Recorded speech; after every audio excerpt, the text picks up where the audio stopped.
Okay, everyone, we're now live. So good morning and welcome to the People and Health Overview Committee of Tuesday, the 17th of October. If I could just get the members present to introduce themselves, and if officers could introduce themselves as and when they speak, please. So.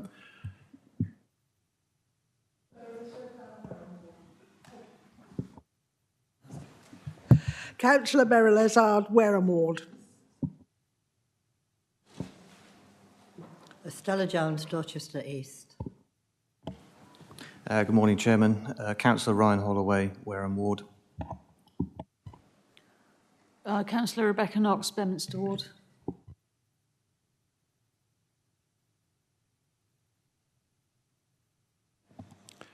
Thank you. And I'm Councillor Mike Parks, Ferdinand North.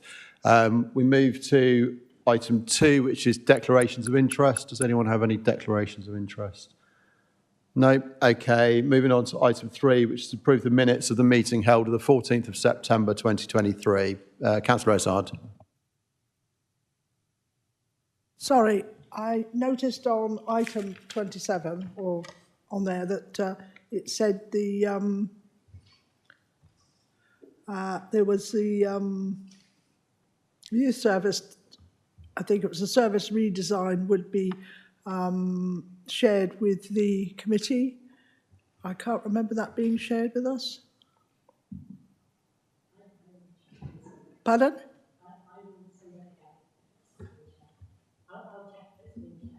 Yes, thank you. That was the only sort of action from there, I understand. Thank you. Thank you, Councillor Ezard. I don't believe that has been shared, so we'll get that out to everyone after today. Can I just have a show of hands that we approve those minutes then, please? Thank you. We take item 4. There is no public participation and there are no questions from members. Item 6 is the urgent items and there are none. I've just realised I'm going to skip right back to the beginning because I forgot to do apologies. We have apologies from councillors Cathy Lugg and Jean Dunseith. Thank you. Getting ahead of myself. We move to item 7, which is the forward work plan. Again, they've been in the agenda pack. Does anyone have any comments on those? Councillor Knox. Thank you, Chairman. Only the next meeting, which is on the 30th of November, looks very busy. So I was just wondering whether, because some of these are really, really important items and one wouldn't like to be rushing through them. So is it worth us having a look at that? Because February's is empty, just about. Maybe that's something to be taken outside of the meeting. It was just a suggestion. Yeah, thank you. That's a fair comment. I'll take an action to take that away from this committee, and if necessary, we'll rejig, or if we have to put an extra meeting in, then we'll do so. But thank you for that. Any other comments on the forward plan? Okay, thank you. We'll move on to the first report, which is the Adults and Housing Directorate Peer Review and Action Plan.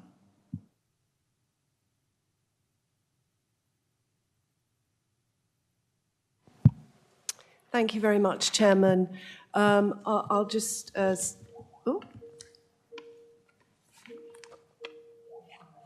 No, that's not me. Wasn't me. Yeah, very brief introduction. You will know that we carried out an LGA peer review earlier this year in May, on invitation from the Adult Directorate to come and carry out that peer review, during which officers were had meetings with the LGA, members had meetings with the LGA, members, chairman and vice chairman of the scrutiny committee, the vice chairman of Overview. I believe, unfortunately, you weren't available at the time, Chairman, to attend. and also with outside partners as well. So we present here today the findings of that and the important actions that will be taken from the report, which you've all had, and AJ is going to run through that with you this morning. Thank you.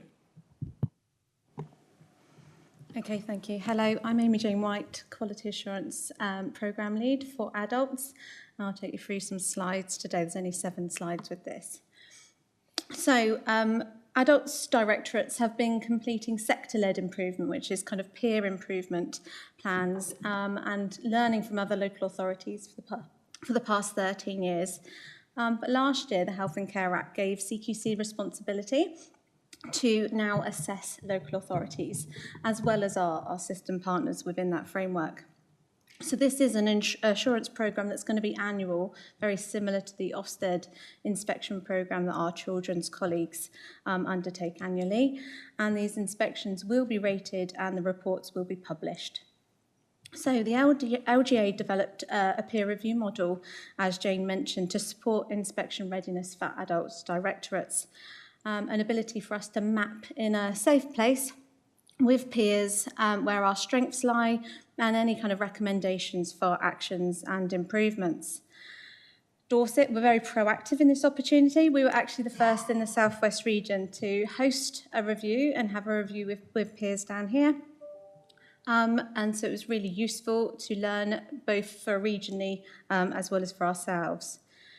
Dorset have always been also been really proactive in preparing for the assurance programme. So internal colleagues have been given the opportunity to step into the reforms programme, which I'm now in.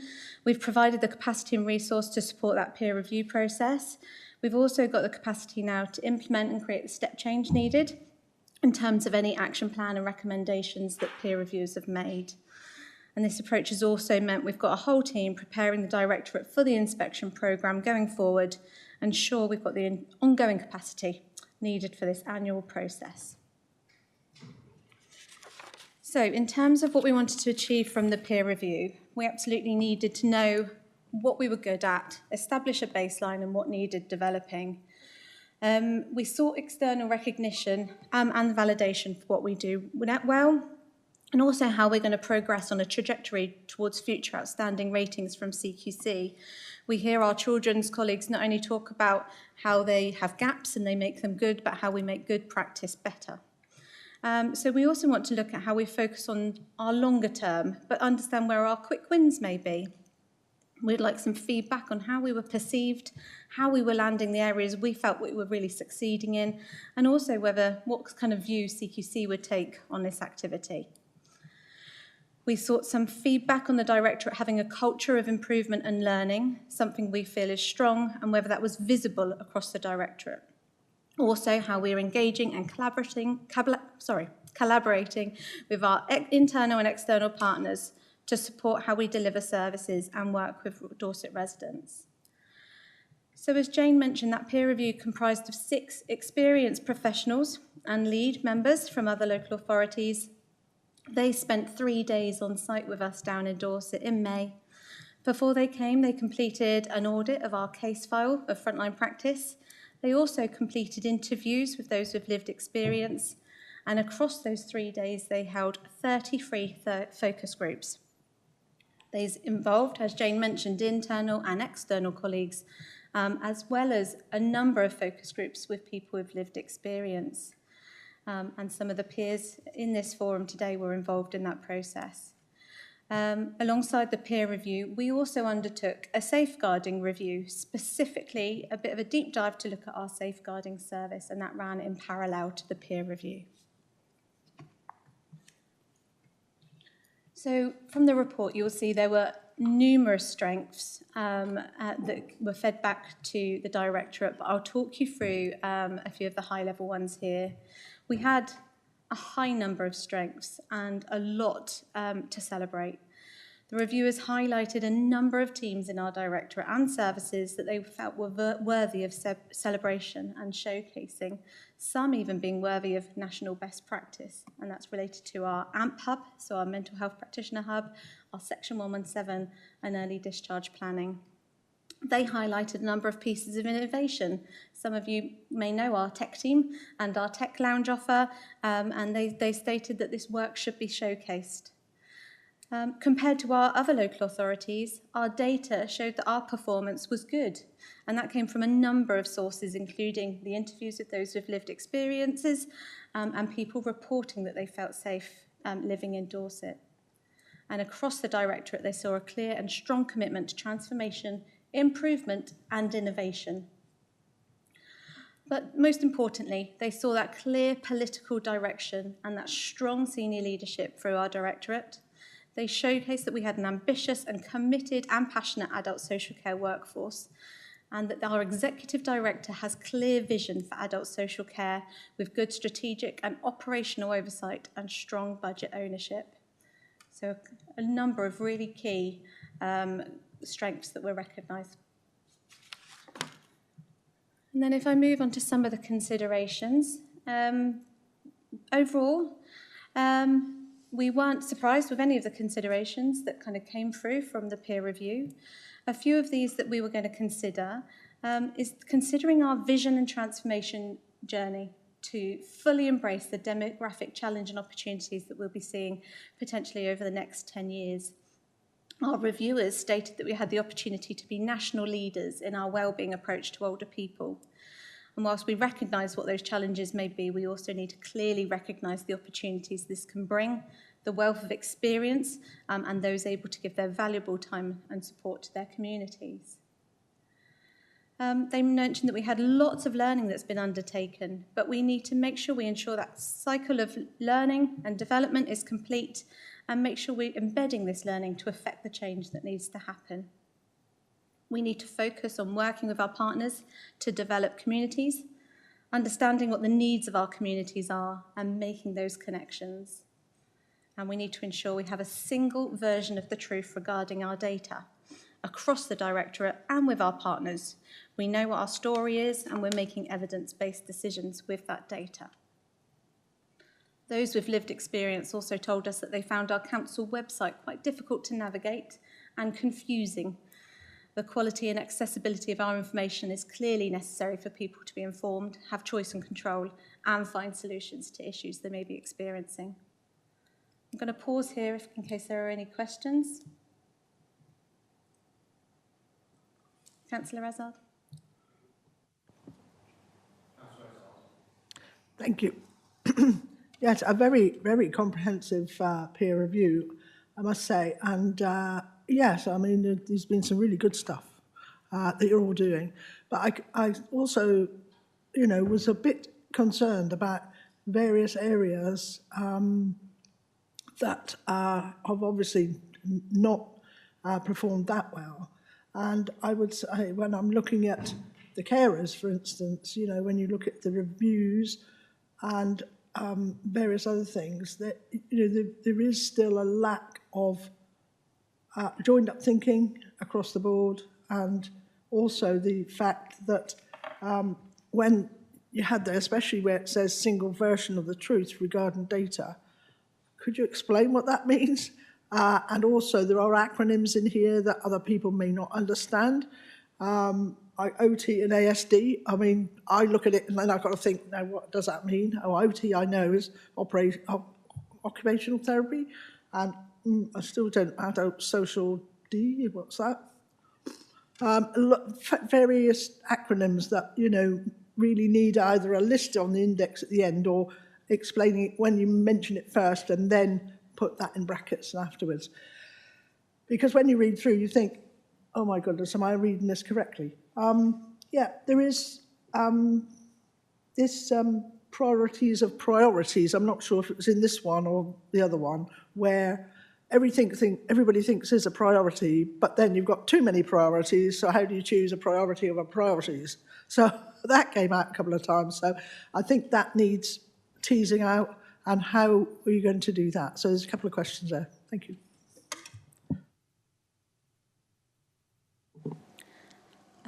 So in answer to that, ASC, we'll create a summary document with a glossary of terms for you.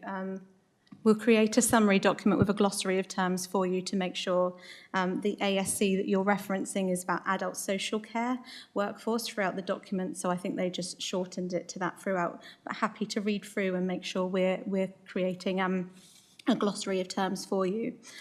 If I could pick up on your point around numerous priorities and understanding which ones that we target and when, that's absolutely been an outcome of this piece of work.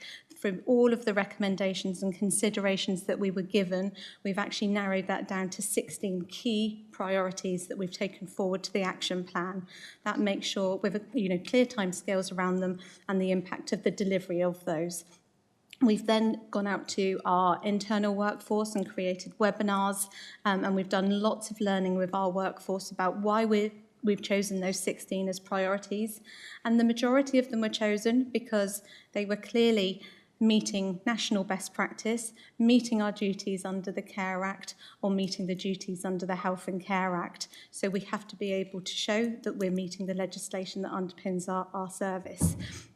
So we looked at all of the best practice, and that's where the 16 that have gone forward into the priority action plan are. That doesn't mean we're discounting all the other considerations that are being made. We're making sure we're keeping a close eye on those, but absolutely those 16 are our way, and we've also created clear governance around those to make sure that we're delivering on them in a timely way at pace.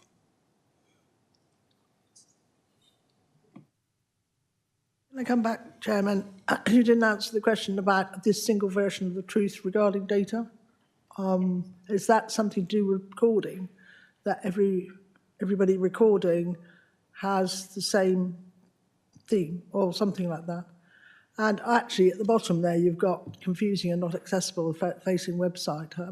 Obviously, it's progress, isn't it, going forward? But yeah, can you just explain, is this to do with training, this single version of truth regarding data? Yep, so in response to the single version of the truth, it's absolutely knowing how we're mapping ourselves. We're sending a lot of our data into central government, and we're getting measured against that. We need to know we're clearly taking the right data from our computer systems to be able to showcase the work that we're doing effectively. Now, that's just wider than an inputting team or a business improvement team. That's about teaching our frontline workers about the data quality and the data inputting, and how they're using our systems as well, and then making sure they know exactly what's being measured from what they're inputting and their data recording, and how we're using that to evidence how effective we're being. And having that one version of the truth is we know which areas we need to focus on, we know where there's variances, and our workforce is alongside that with us. And then it means we've got a clear version of our data. We know it's telling a clear and accurate picture of our activity when we're speaking with our partners, when we're speaking with our stakeholders, and when we're speaking with our public. Does that answer it? Okay. Thank you. Are there any other comments from members? Councillor Knox. Sorry, I wasn't aware if you'd finished your report, or can I delve into everything? Sorry. Are you happy that I go through the rest of my slides? And is that okay? Yeah, I'll just pause for questions midway. Okay. Okay, to talk you through some of the priorities, and as we just mentioned, there were a number of areas of consideration, and to make sure that they were concise, they were memorable, and they were clearly able to communicate, we badged them under these 8 Ps. We looked at prevention. We need to be considering what our prevention and wellbeing offer. We need to clearly link this with public health and the wider ICS, so our integrated care system. We have got issues around productivity.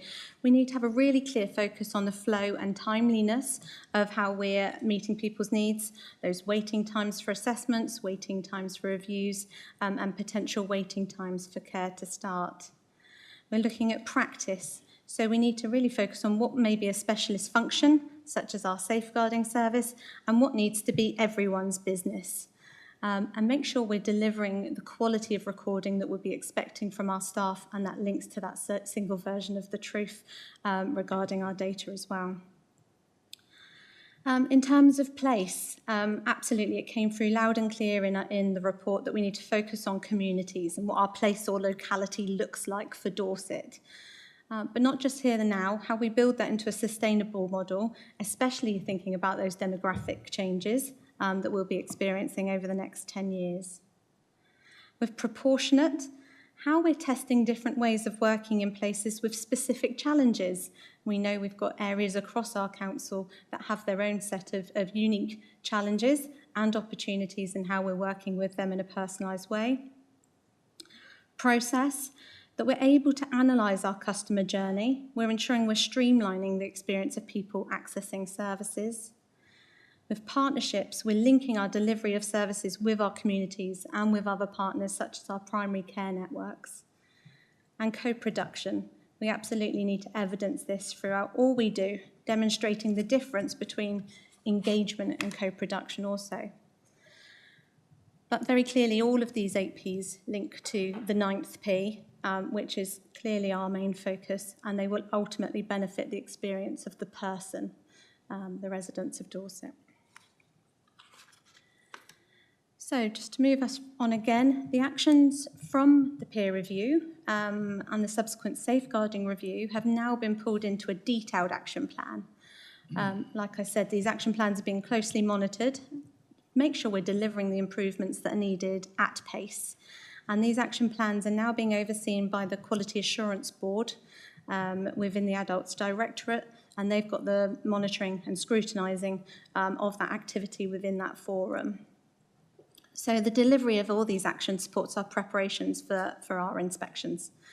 We're learning from various opportunities. We learned from the peer review. We're involved with various ADAS and local government association groups, both regionally and nationally. And only last week, we hosted the recent ICS Integrated Care System CQC inspection. And we hosted a day there to support the system with their test inspection, but also, learn more about the CQC approach for our own learning. We're also learning from the 5 other local authorities who've hosted a test CQC inspection. These are now completed, and from January, the formal inspection process will commence. What we do know is we'll be given around 4 to 6 week notice from CQC for our inspection.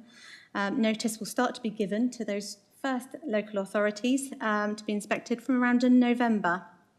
And as I've mentioned before, an inspection will be undertaken on an annual basis from next year onwards. So I hope this presentation, as well as the report, supports the ability for the committee to acknowledge the peer review report, the findings it had, and also endorse the action plan which has been prepared. Thank you. Councillor Knox. Thank you very much. Couple of things. You just mentioned the action plan and it being very detailed. Is there a link to that action plan that makes it visible to us, please? But it's in the report. I haven't found anything very detailed. Maybe I've missed it. I found at the end a table. Is that what you're referring to? So we included a really high-level summary of the areas, the key areas, and the enablers that were creating the solutions and the delivery mechanisms of most of those priorities.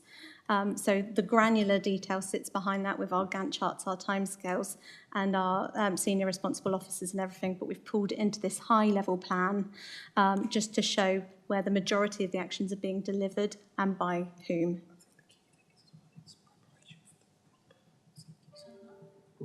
Sorry, these microphones are a nightmare, aren't they? So what I'm asking for is, yes, I've seen the table here. I'd like to have the ability to see actually the really big detailed action plan behind it, because I'm particularly interested in your theme 1, prevention, and your theme 2, the productivity practice co-production. So I'd like to see how that is actually really being worked on rather than these high-level descriptions of what is being done. If that's not possible, could you point me to where I can look at the progress in the transformation programme that is mentioned as the how will this be delivered? So is there access to the transformation programme? Because it is all lit up green, but it would be nice to see how that's progressing.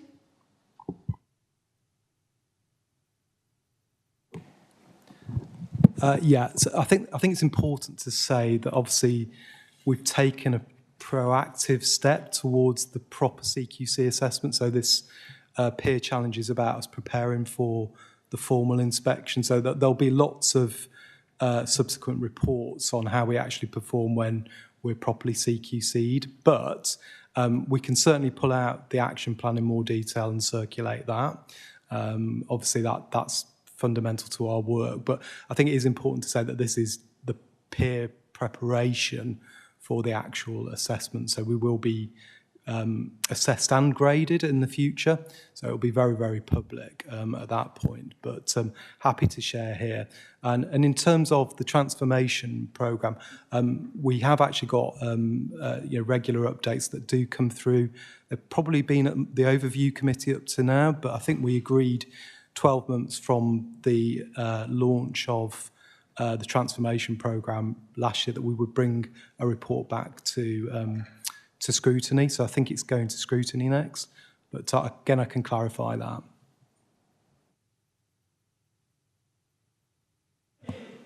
Any other member comments? Councillor Ezard. Thank you, Chairman. Yeah, I mean, obviously through all of there's a thread that goes through that says housing is a problem for obviously older people. And I think that is something that should be addressed. And I see we've got the housing director here. I mean, how is that being tackled?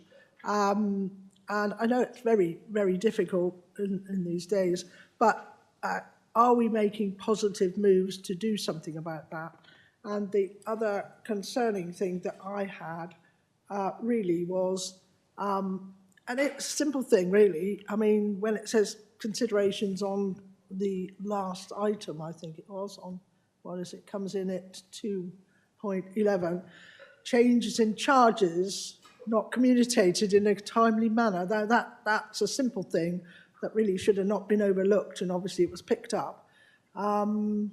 So it's something that I would think, oh my goodness, you know, why is that not being, you know, communicated in good time so people obviously can adjust to having a new charges. I mean, we know it comes through to us quite early, so why isn't that communicated to the users? So that is something I hope that is being addressed. So can you answer those couple of things, please? Thank you.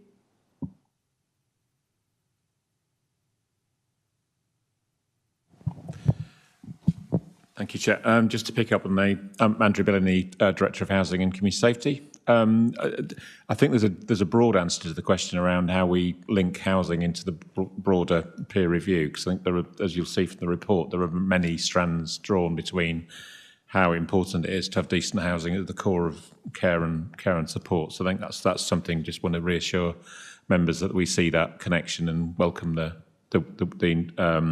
comments from the peer review. There is a specific comment about housing disconnect with lack of appropriate housing provision to meet needs.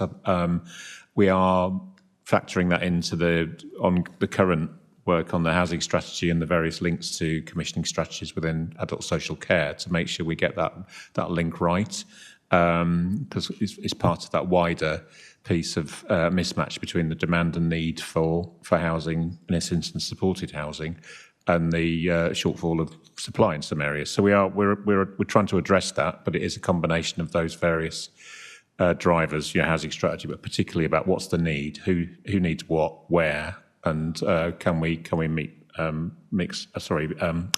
that gap.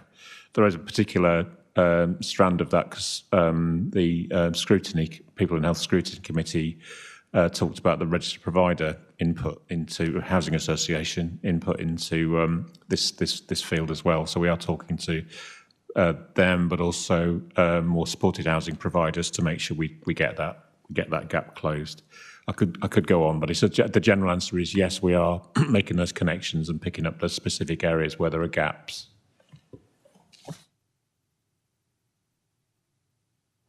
Thank you. Any other member comments? Councillor Essard. There was two questions there. The other one was not relating charges that should have been communicated in a timely way. Was that just they happened to pick up something out of the blue? But I mean, that to me seems like across the board it's not being done, and I think that's important for people that are paying to know as soon as possible what the charges are going to be ahead of time. Thank you. So in response to that one, I think this links quite clearly back to our information. Yes, sorry, just okay. I think this links back to the broader point around information, advice and guidance, how we're sharing information in an accessible way with our public. And we're absolutely taking them on all of these points on board under that broader look at how we're sharing all of our information, advice and guidance and all of our policies and making sure the accessibility and the format of those is meaning that nobody's excluded within accessing that information. Okay. Okay, I'm not sensing any other comments, so sorry, Councillor Alford. Thank you, Chairman. Councillor Alford, Egerton Ward. I'd just like to follow up the point that Councillor Knox made, because it does seem to me when we have an action plan, we ought to have some sort of targets or measurement system to know whether we've achieved those action points. And I feel as though the report that we've been presented with is rather, well, it's not very precise, put it that way. And I wondered if more can be done to say, these are the action points, this is how we will measure them, so we know whether we've been successful or not. Thank you. We can absolutely provide a more precise and detailed action plan with the time and the pace for the members here. That's absolutely fine.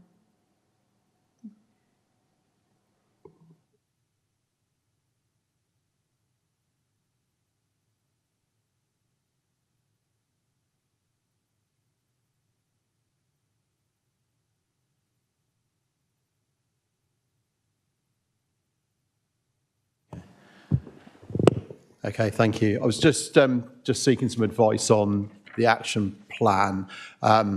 We don't feel there's necessarily a need to bring it back to this committee, but if it can be circulated as soon as possible after this committee, if members are happy with that, and then we can sort of take a view from there. Okay, thank you.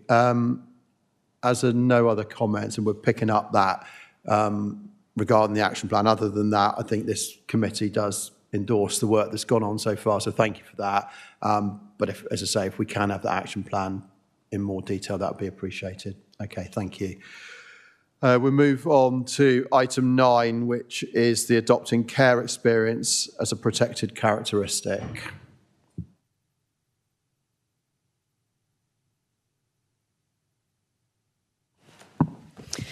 Thank you, Chair. And I'm delighted to hand over to Paul Dempsey and our Youth Voice colleagues in order to take committee through this paper.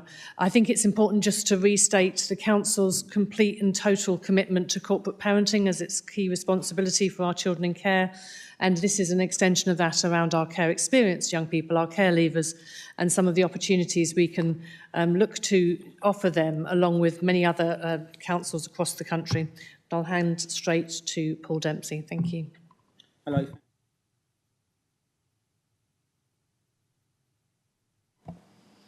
Hello. Thank you, Teresa.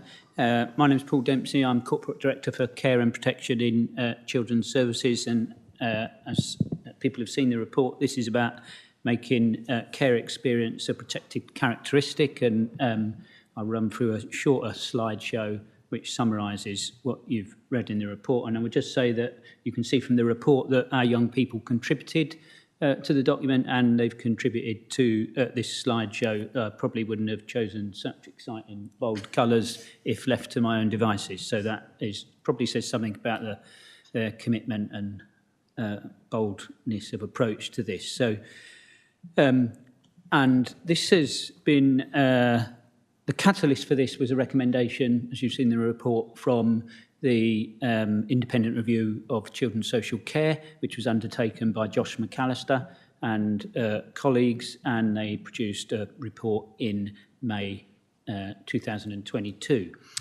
And essentially it's setting out what many of us know, that people with experience of growing up in care may and often face additional challenges and encounter poorer outcomes in many areas of their life compared to young people who haven't experienced care. What does it mean to have a protected characteristic? There are already set out in legislation 9 cohorts of people who have that protected characteristic, and those are set out there on the right of your slide, running through from age, gender, disability, sexual orientation, race, pregnancy or maternity status.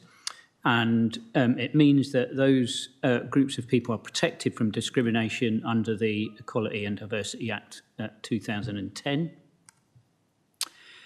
Recommendations essentially today are asking you to, or the committee, to recommend to Cabinet that care experience will be treated as a protected characteristic under the Equalities Act 2010. This will be a local initiative. We can't make that happen nationally. The government has considered that recommendation in the Children's Social Care Review and as yet has not acted on it. We are proposing or recommending that we take action locally to treat it as if it were a protected characteristic. And to, I wanted to go back. Oh, yeah. And secondly, to approve changes to the Council's equality, diversity and inclusion strategy to reflect newly that care experience is being treated as a protected characteristic. There's just a slide setting out the independent review of children's social care, which I've already talked about. That set out a series of recommendations, I think something like 50-odd recommendations about how to improve children's social care, including children in care and leaving care. And one of them, as I've said, was about treating care experience as a protected characteristic.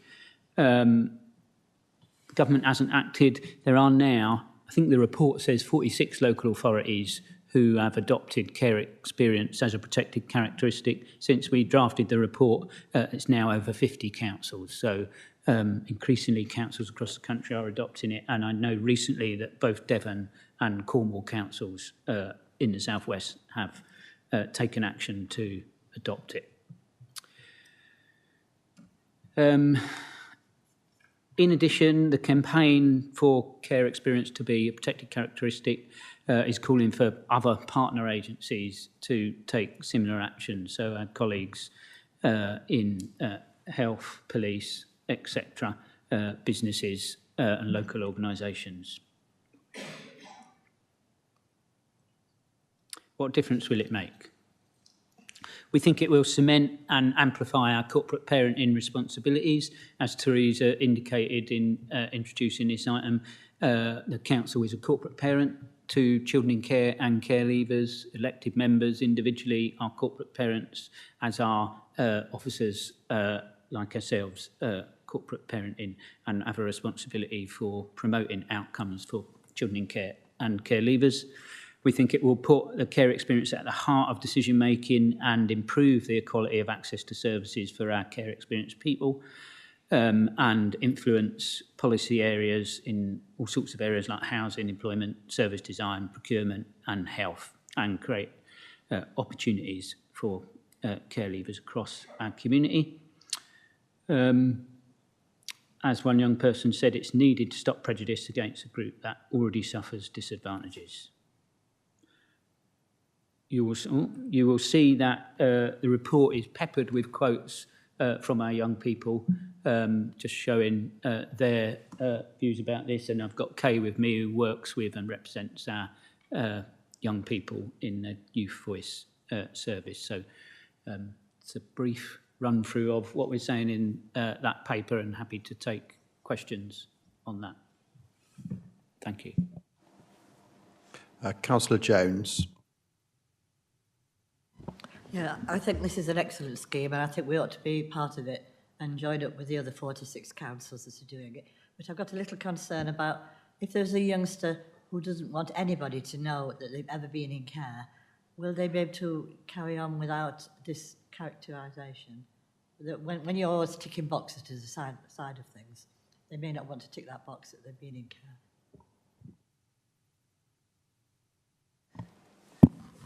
Thank you, Councillor Jones.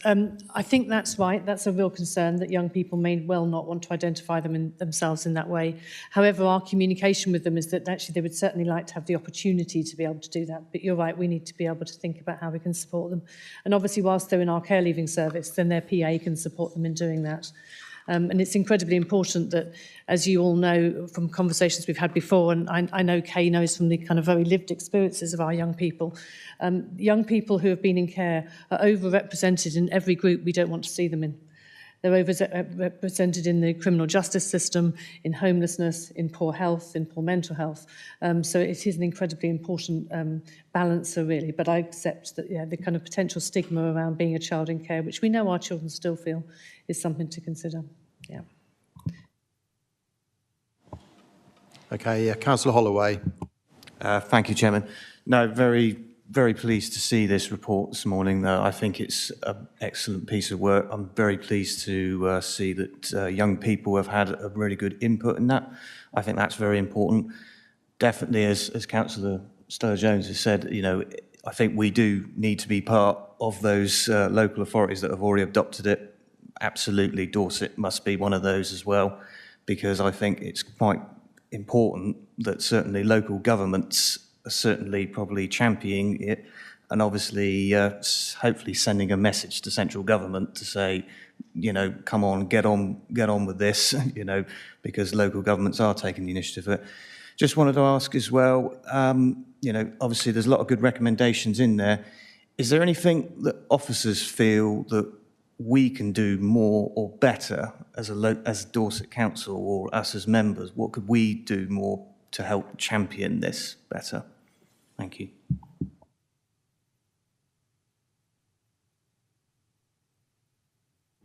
Oh, my apologies. I'm desperate for Kay to speak, but because I know exactly what she'll want to say, so I'll say some of that.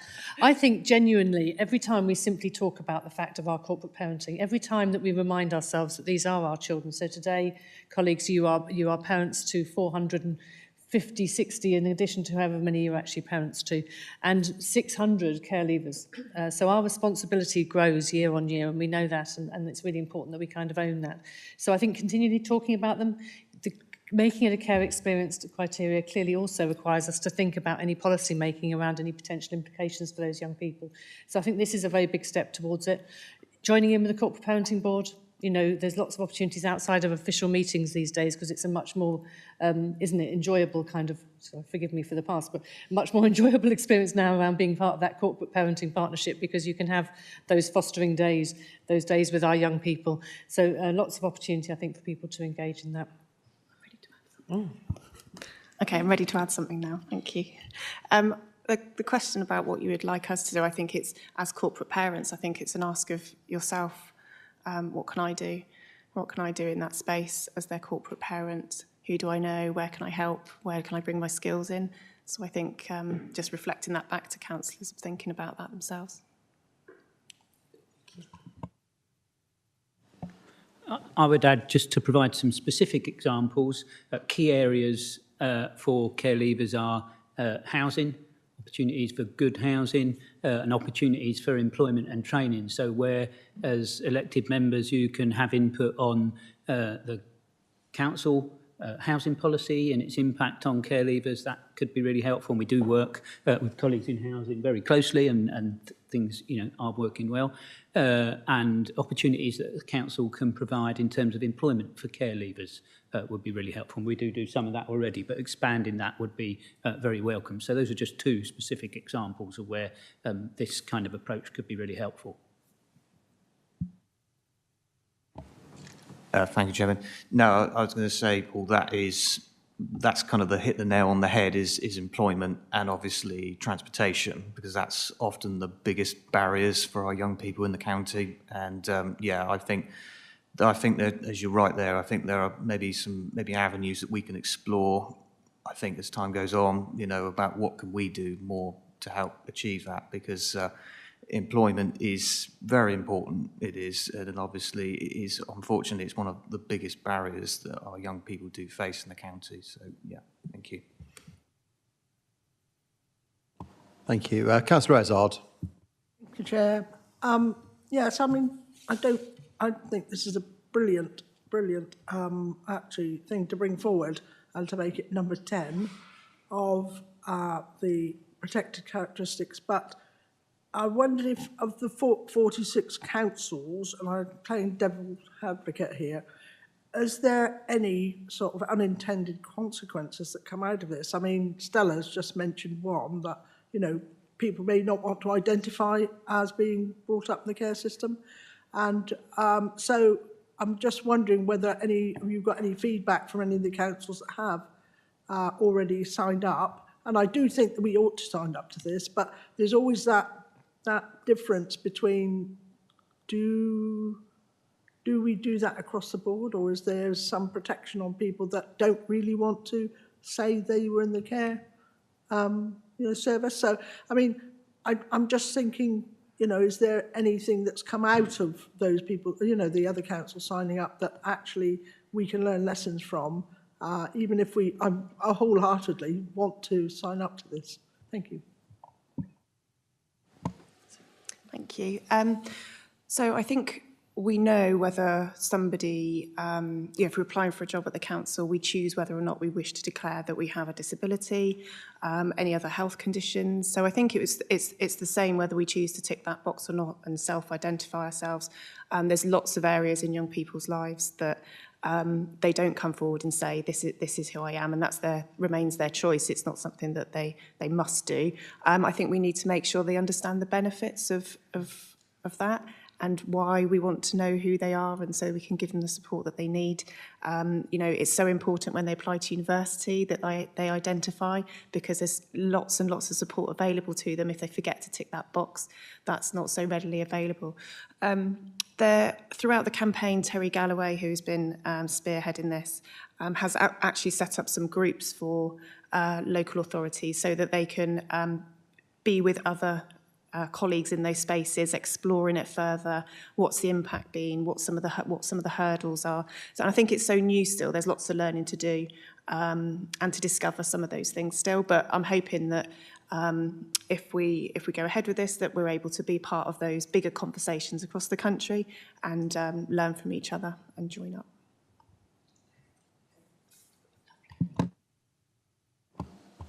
Okay, any other member comments?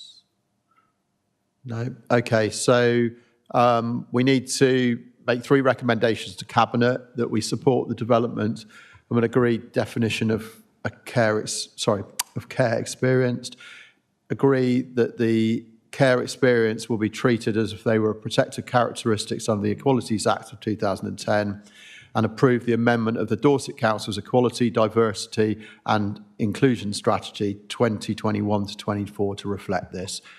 You proposing that, Councillor Jones. Now, you could have a second of Councillor Holloway. All those in favour? That's unanimous. Thank you very much, and thank you to officers for that report. We'll move on to item 10, which is Families First for Children Pathfinder. Thank you, Chair. So this is a further update on progress around a stable homes built on love following the Children's Social Care Review and the outcome of that review, the choice that Dorset would be one of 3 pathfinders, along with Lincolnshire and Wolverhampton, in order to roll out the system of change across children's social care ahead of the rest of the country. We are many weeks now into that programme, and we've been working very closely with DFE, DHSC, the Home Office, the Ministry of Justice and various other national departments in order to think about the consequences and the opportunities that the review can provide. As the report outlines, there are a number of areas that we're needing to look at simultaneously. So family help, we've been very fortunate here in Dorset that we've been able to continue to invest in early help, but the review takes us a step further to say that family help should be broader, deeper and more integrated with other practitioners, and fundamentally may well also move into the arena of what would have previously been called social work in some parts in terms of section 17 of the legislation. A bit of detail there, I'm afraid, but it is important because it does mean that actually a key element of this is that the review didn't want to see families having to change practitioners whilst they were transitioning through the level of need and risk. And the only change for practitioners, for families at that point, would be when the risk has escalated into a higher level of risk and section 47 of the legislation. And at that point, there would then be multi-agency child protection systems, so police, health and local authorities, social workers, all working in a much more intensive and integrated manner. But before all of that, and the absolute ambition of the review and ours, which is shared, has been around unlocking the potential of family networks, so making sure that we can do everything possible to support families caring for their own kin. And that will be both financial support, potentially it could be daycare support, it could be any kind of arrangements that the family themselves deem are the things that will help them to support caring for their children in their extended networks and in their community. Clearly also looking at all of that and that systematic change of how we manage risk, because that's after all what this is about, requires a really deepening of the workforce expertise. At the present time, beyond social work, which has a particular professional qualification and an assessed and supported year in employment post-qualification, which takes it into a 4-year training, there's proposals to take it into a 5-year, there are no minimum standards for family work or SEND work. There's no particular national qualification. And yet, even for these changes, it's incredibly important for us to understand the significance of people having support from people at that time in their family's level of need. So we're really working together to think with the national picture, what kind of developments of workforce planning do we need to be thinking about in order to deliver that change? We've already received the first element of funding, which was around the seed funding, and we're presently just about to complete the submission for the second level of grant funding, which we believe will land in the first week of November. That will allow us to develop some new job roles, some enhanced job roles, and thinking about those funds and arrangements for families too. So additional opportunities to think about how we do that already, working on a basis that, as the DFE have described, we had the conditions for success. They felt that we were already doing much of what they wanted to see done by the review and needing to kind of do some test and learn for the rest of the country around that. So, my great thanks to many members of the team who are spending huge amounts of time in national and regional meetings and undertaking much of that test and learn on behalf of others. I'll hand over from Mike to Paul Dempsey, who may want to add some detail to that report. Thank you, Teresa. I have got a slideshow which I shall run through. Is that sharing? Yeah.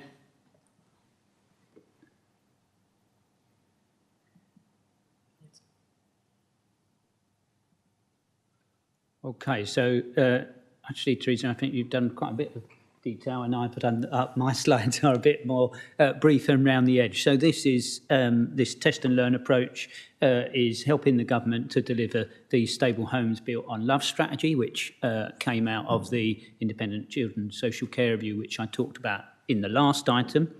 And we are one of 3 authorities across the country who've been selected to deliver this test and learn approach. So that is really fantastic that DFE selected us without us asking or bidding to be selected.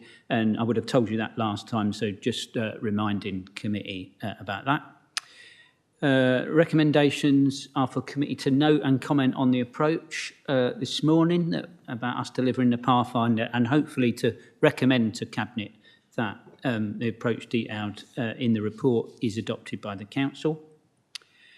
There are 6 pillars in the strategy. The Pathfinder isn't dealing with all of the 6 pillars in the strategy, but I've set out what they are there. They range from developing multidisciplinary family help service, as Teresa was saying, right through there to the sort of national framework, creating a system that learns, develops and improves and makes use of evidence nationally and data to improve the system. The key elements in the Pathfinder Test and Learn programme that we're talking about this morning are developing that family help space that Teresa talked about, developing a multi-agency child protection service, delivering an approach and a whole service approach that maximises and unlocks the potential of wider family networks, and developing a system where there's increased clarity about the roles and responsibilities of safeguarding partners, and also identifying an enhanced role for education. So at the minute, the statutory safeguarding partners set out in legislation are social care, health and police, and this Pathfinder is looking at an enhanced role for education and potentially making education a statutory safeguarding partner. Progress to date then, I think I came to this committee probably in about June. It hadn't been announced nationally, so we had to discuss this item as exempt from the public, but shortly after that, on the 26th of July, it was announced nationally that ourselves, Wolverhampton and Lincolnshire councils had been identified to deliver this Pathfinder. We've signed a memorandum of understanding, and as Teresa said, we've received 200k seed funding.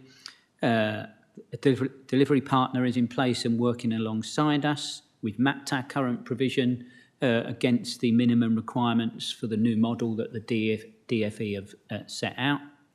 We've submitted a costed plan, which was a requirement to do so, and a co-design plan setting out how we will design a new model of provision alongside our partners locally, children, young people and families, and with input from colleagues across the region and nationally. The Association of Directors of Children's Services have contributed to some of our discussions. A programme board has been established, which Teresa is chairing and I think has met twice so far, so it's meeting monthly to oversee progress. The co-design work is ongoing. Partners are fully briefed and engaged in that, and the co-design work is due to finish at the end of October, so it's a very fast-paced piece of work, which is why we're all spending huge amounts of time committing to this work and making it happen. And we're asked by the DFE to start implementation of our new model from the end of November. Financial implications. Being a Pathfinder has provided an opportunity to secure funding for the change work that other local authorities across the country will have to undertake once it's rolled out. And the opportunity for this funding, we might not have got that if we hadn't been a Pathfinder. We'll see what happens when it's rolled out nationally. Funding available is up to 1.8 million this year, 23-24, and up to 2.3 million in 24-25. We've been asked to submit a costed plan about how much of that we need and what we're going to spend it on. And we've submitted that plan, and surprisingly, we need all of it, and we've detailed how we need all of it and how we're going to spend it. We have also noted that it's not sufficient to do everything that we would like to do to deliver the whole of the strategy set out in the Pathfinder programme. And there's just some bullet points there to set out what we are proposing to spend the funding on. So there will be a small amount to support police and health colleagues to do some programme development work. There's a significantly larger amount that will be committed to fund new and additional posts in the multidisciplinary family health space and the multi-agency child protection space. Those will be council jobs managed by us. There's a smaller amount to fund some programme management roles to do the development work. We'll be spending some money on enhanced learning and development provision for our staff to make sure that the new roles and the new way of working, that our staff are able to deliver that.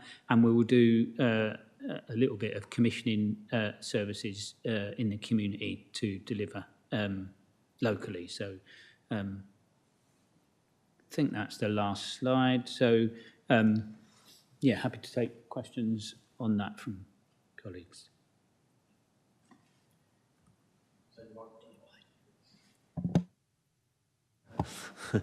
Councillor Holloway.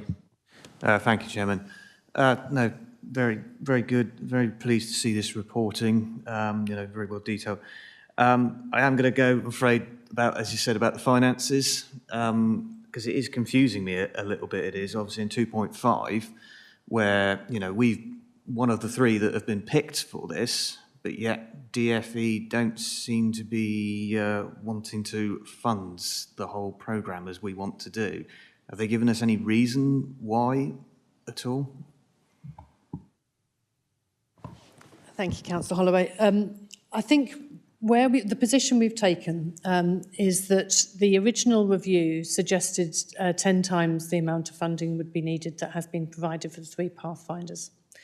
Now, our concerns are twofold, and as I say, I would have to say that the DFE don't disagree with us. They're twofold. They're twofold insofar as this is a 18-month, 2-year plan, and sustainability is really important, isn't it? In this world, we don't want to change a system that isn't then financially sustainable. So we've been very explicit about that in terms of the envelope being short in terms of timeline.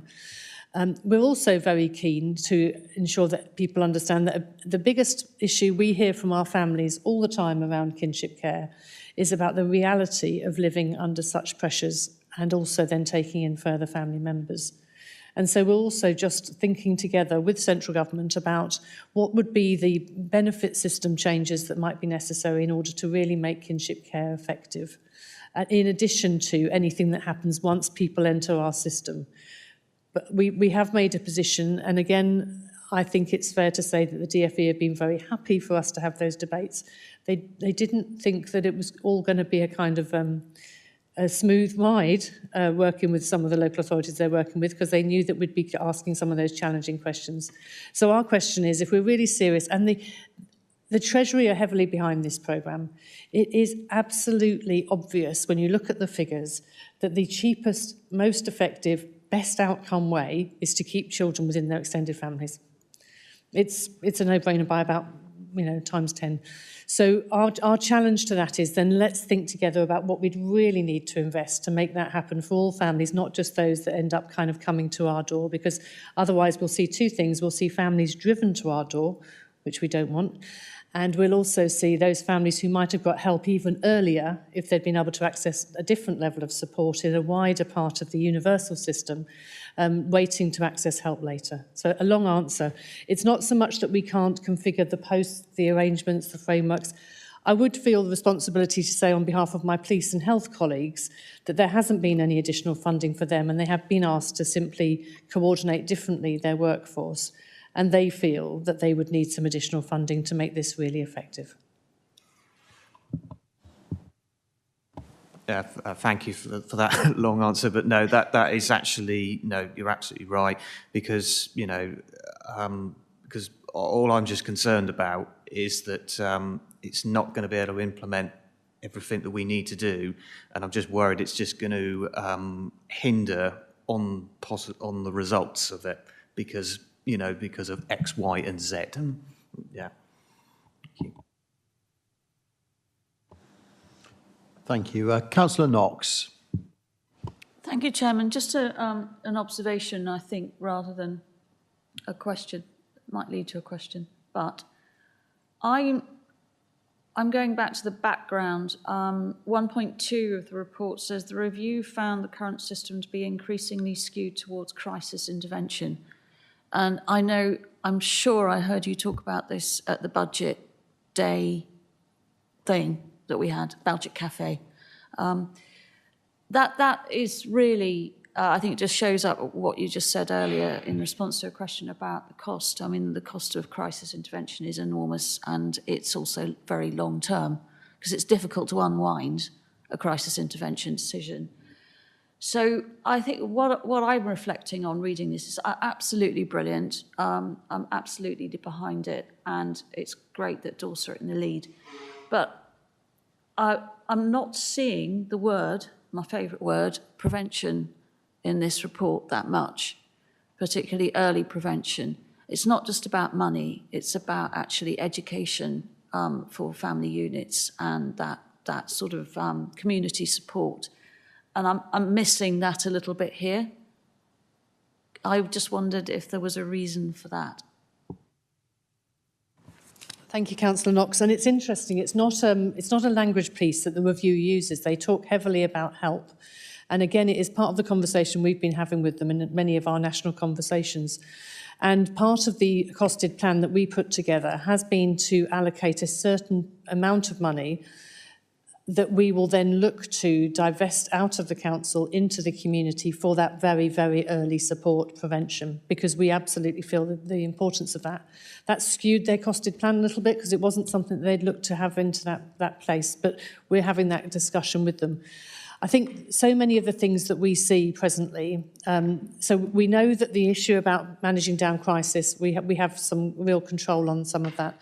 But looking with our health colleagues at the SEND Partnership Board this week, and looking at the numbers of children waiting for speech and language therapy being in excess of 6,000 children, that can't possibly be a service response. It absolutely has to be a small p public health response in terms of exactly as you're describing.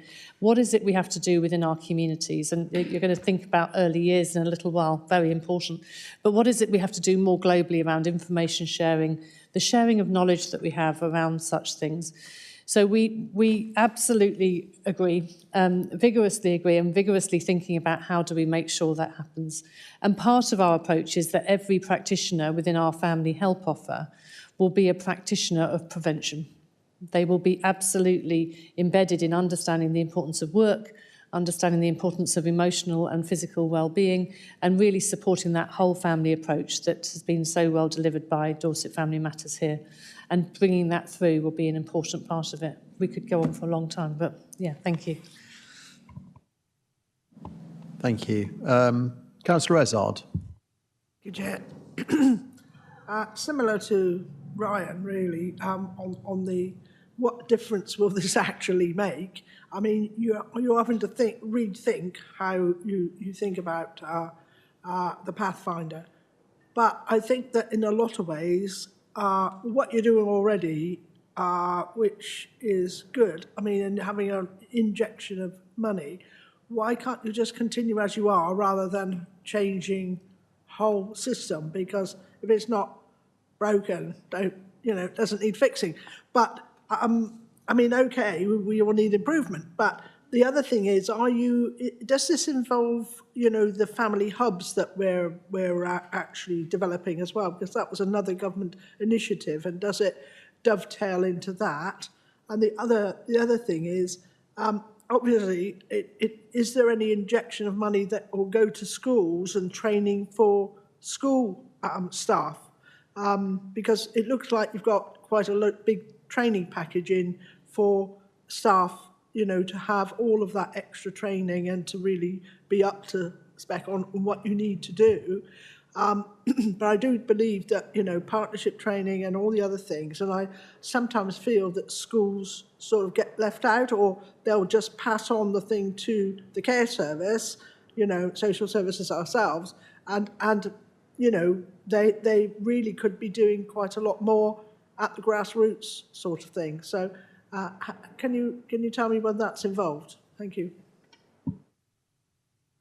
Morning, everybody. I'm Claire Shields. I'm the Corporate Director for Commission and Partnerships and the Strategic Lead for Early Help and Family Help. So I'll pick up your question.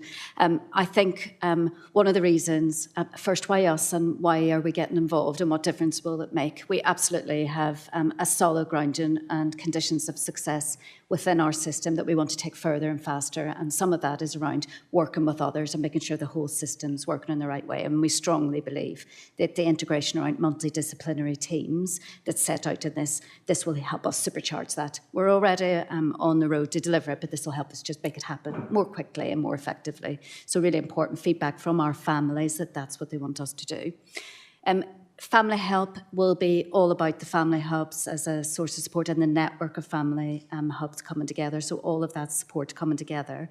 And as Councillor Knox identified, really focusing on prevention and what those networks of support look like. So one of the things that all practitioners will need to understand is what's available to support families in my area, how to make sure they're all connected and all joined up and delivering the right things. So that will be a really important part. And we've joined together the work around family hubs into the family help space and gathered that all up. So that will continue. You're absolutely right about workforce. Our workforce investment will be in the whole system workforce. So everybody that works with children, how do we have a single workforce plan across early years, schools and settings, and move forward so that we're all doing that more effectively. We have some great examples of schools, and particularly in the primary sector, where they take lead professional roles, support children and bring around the right practitioners. We want to make sure that that's well structured, well supported, that we're able to wrap around those schools that need some more help to do that. So that's part of the plan as we move forward as well. So yeah, one workforce development plan for the whole, and making sure that everybody can be the right lead professional for the family so that they can choose the right person that has the right relationship as well. Yeah, I just wanted to go back to add into that mix is youth centres, of course, and the work that youth centres do as well. Thank you. Thank you. If there are no other comments, we just need to make a recommendation to Cabinet that the approach that we've seen in this report is recommended. That's proposed by Councillor Ezard, seconded by Councillor Jones. All in favour, thank you all very much, and thank you again for that report. We move on to the report of the Dorset Education Board, which I believe Teresa's going to introduce in the absence of Amanda Davis, so thank you. Yes, thank you. Teresa Levy, Executive Director for Children's Services. I forgot that earlier. And apologies from Stephen Twigg and Amanda Davis, neither of whom can be here because of previous arrangements. But I'm delighted to just share with you the progress that the Dorset Education Board has been able to make in terms of identifying priorities and developing plans that are continuously improving the education of children and young people in Dorset to achieve our aspiration of a best education for all. An activity initiated through the board is really beginning to show some positive difference and impact for our children and young people. I won't go through the whole report. We're happy to take questions. There's quite a lot of detail in there, but clearly you'll see that there's a significant amount of attainment detail in there. More and more of our schools in Dorset are graded good or better by Ofsted, and those gradings are more recent. We've had an incredibly busy year with Ofsted inspections. I have to say, it feels like every other day one of our schools or other is being assessed. And the assessment is well understood to be a much more robust, a much greater bandwidth assessment in terms of schools, Ofsteds generally. So really good outcomes to see an improvement from a previous 78% of all schools being good or better to now 84%. Not still quite where the national picture is, and we always want to be better than national at 88%, but you know, there's really good progress in terms of the number of schools that are moving through and up in that place. But you'll know we don't only talk about good or outstanding Ofsted schools here in Dorset, we talk about great schools. And for us, great schools are inclusive schools where our children have a real sense of belonging. And those children are particular focus on those vulnerable groups, and where we're still not seeing the level of attainment that we want to see are with children with SEN support needs or children on free school meals. And those children on free school meals in our county are doing less well than children on free school meals in other counties like us. And that concern around social mobility, that concern around the poorest children in our community is shared within our school leaders group and is very much underpinned in the work of the board. Some areas of Key Stage 2 attainment remain a concern. Key Stage 4 improving, but still not for the highest level of achievement. And where we've been taking a particular focus at Key Stage 2 has been in what is a marked and statistically marked difference around maths and girls. And then secondly, literature, reading and writing, and boys.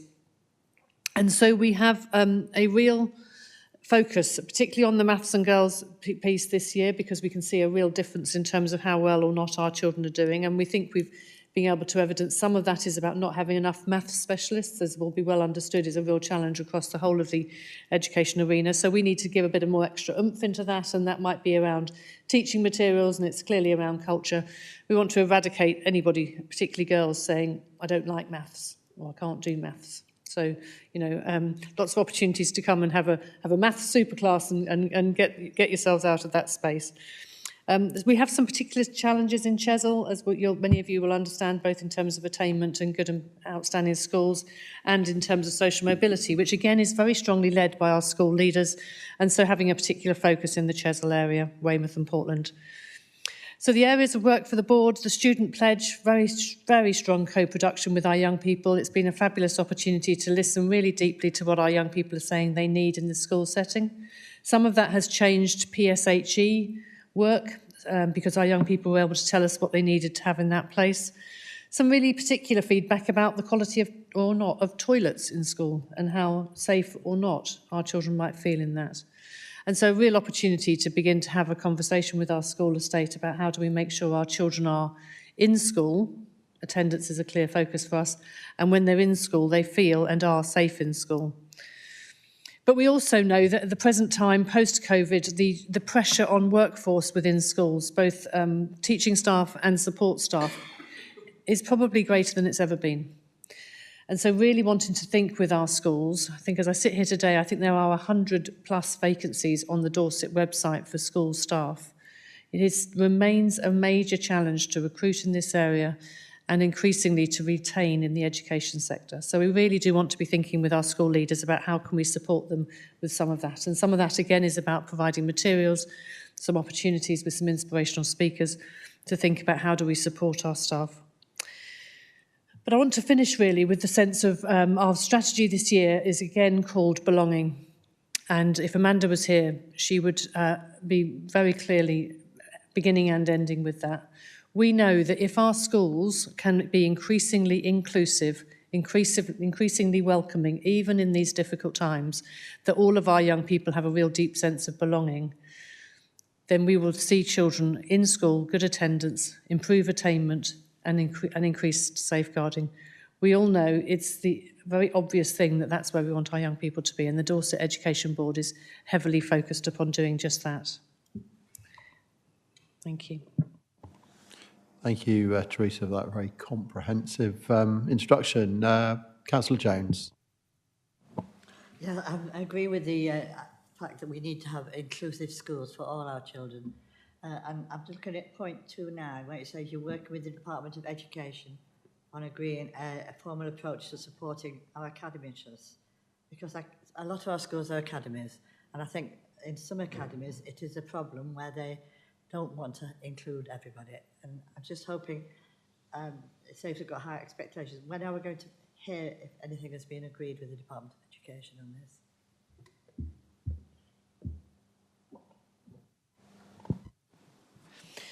So in terms of the support or challenge that we provide for our schools, we don't differentiate between academies maintained, free or independent. We have always adopted an approach, and which is well understood by the regional director who has responsibility for academies, that these are places where our children exist. And therefore, fundamentally, they're places where we will have the same conversation wherever and however we are. I think that the real challenge our schools experience at the present time around some high levels of challenging behaviour. We know that the negotiation with young people who we just didn't really speak to during the COVID period as a nation means that actually they haven't all returned to school in a way of having the same contract of agreement about how we behave. We want to support that in school. We want to make sure that those school leaders can have the levels of behaviour they want. But it does mean that we're also saying, how can we help you with more inclusion units? So our SEND strategy, for example, is equally looking at any of those young people who have got high anxiety levels. How can we support them staying in school, even if they're not able to be the full time in the classroom at that time?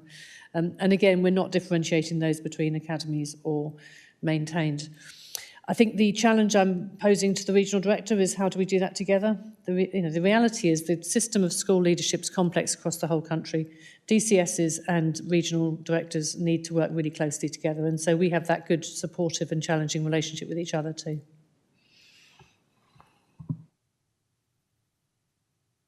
Thank you. Any other members? Councillor Azard.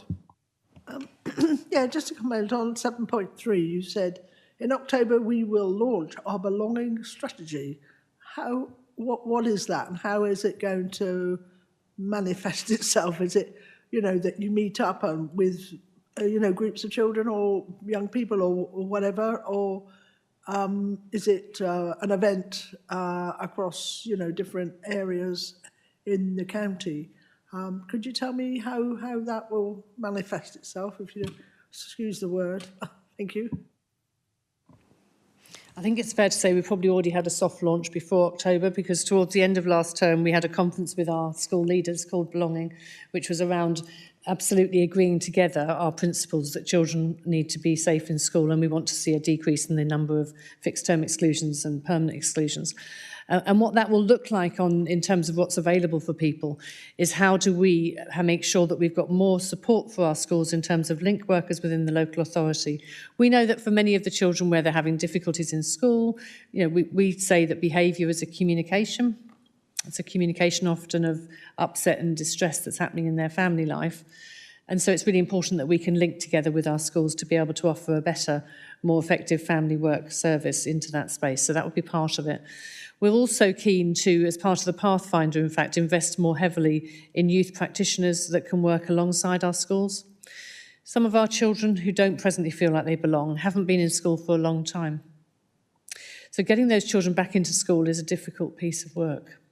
And they're not going to be able to go back in full-time straight into the classroom. So we want to invest, and we will be investing in each locality, some youth practitioner work that can do group and individual work with young people in order to get them back into school. But we also need our schools to be a welcoming, belonging place. And one of the things that our children have told us in survey after survey and feedback after feedback is that if they have concerns around school, it's often around bullying. And we need to grip that. We need to grip that because the bullying isn't just bullying per se, although it is. It's often particularly homophobic, racist, or any bullying that's around difference. And we really want to be just not accepting. A zero tolerance policy is what we're looking for. So the belonging has got a soft edge, but it's also got a very firm edge around what we want all of our children, and particularly our children with diversity, to feel that they belong to.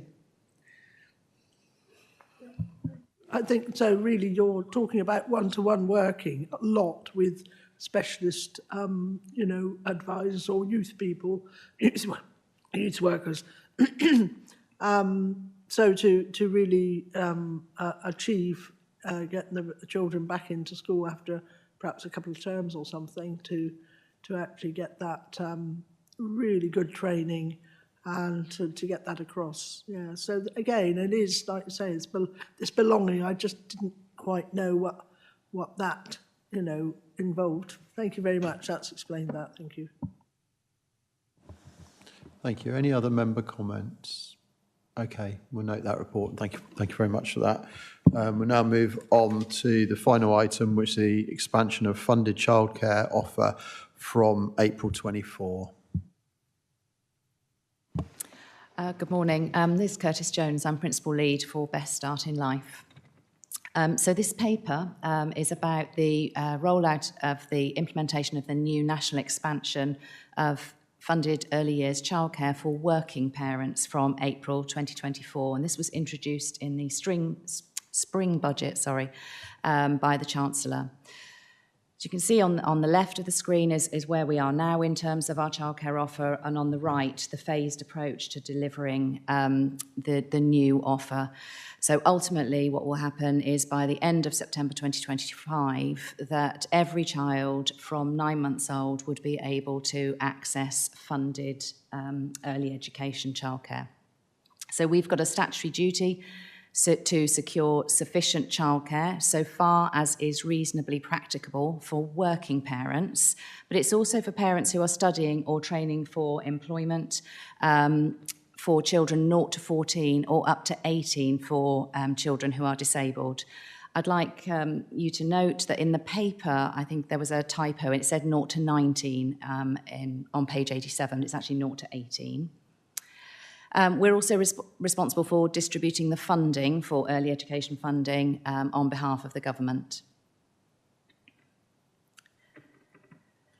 So access to work for parents and carers will contribute to economic growth, reduced poverty, skill development, and improved quality of life for families.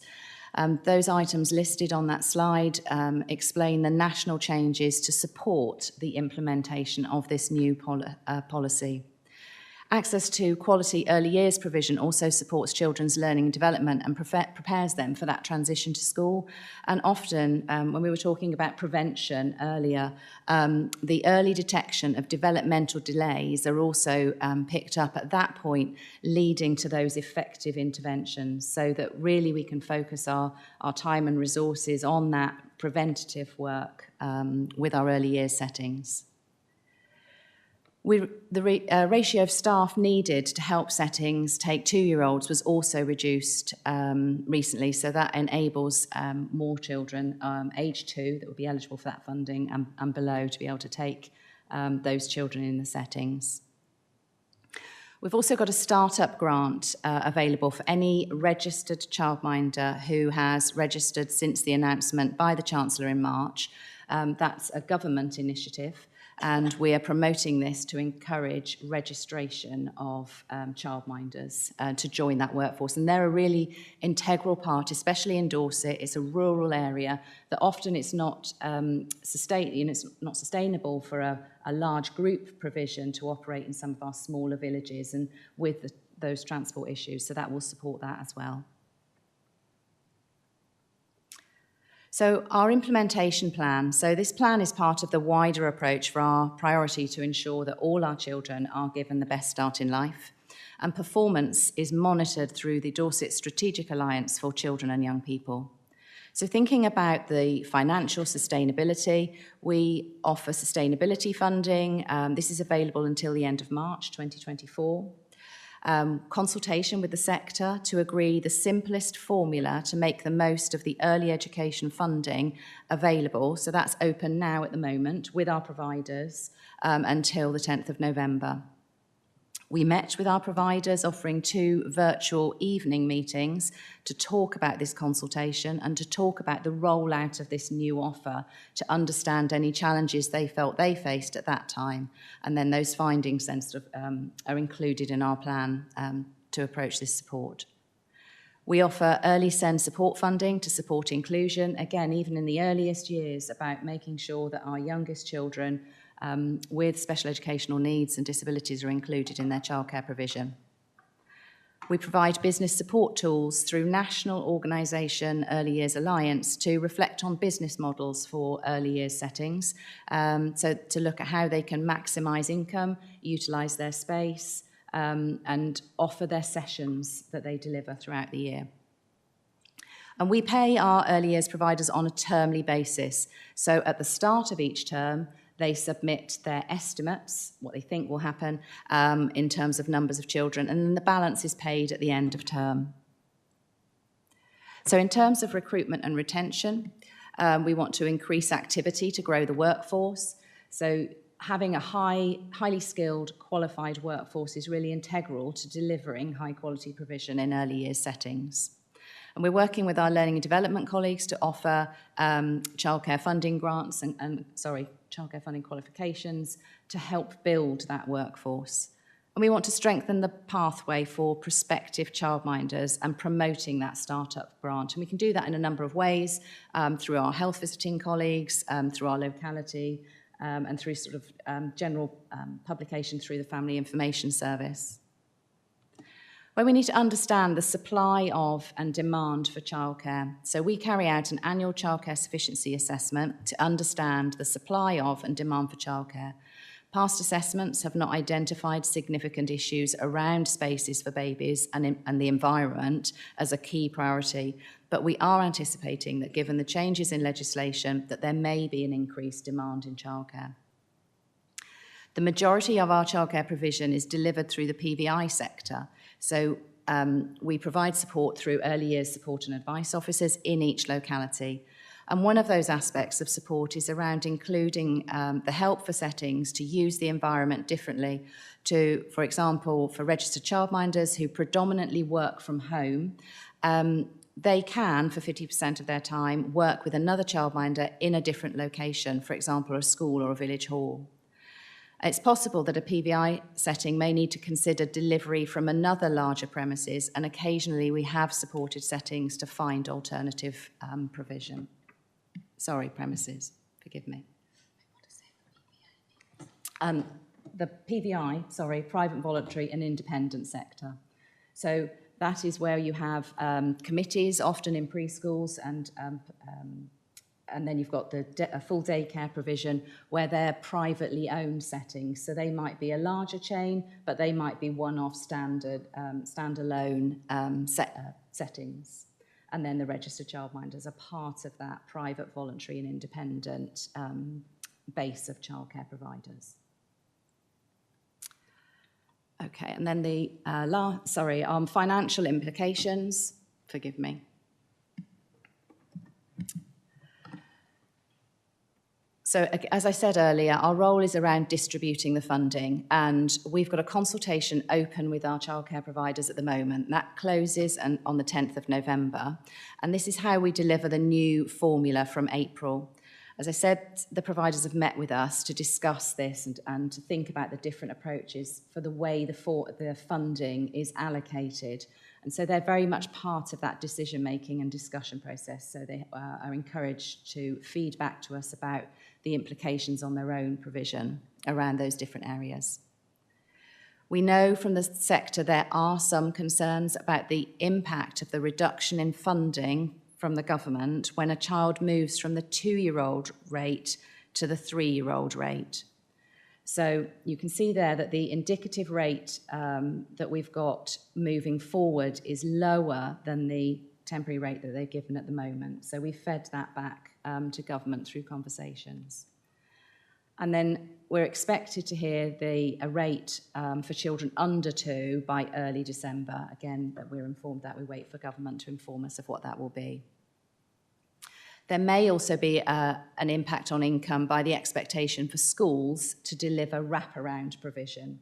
So wraparound is before school and after school, and then we also consider what's offered during school holidays as well. So the government expectation for primary age children, so primary schools, middle schools, to deliver that by September 2026. So again, we'll work with schools and settings. The schools don't actually have to deliver that themselves. They would link with the local community. So we will facilitate those conversations as well to understand what's delivered in the different areas for each school.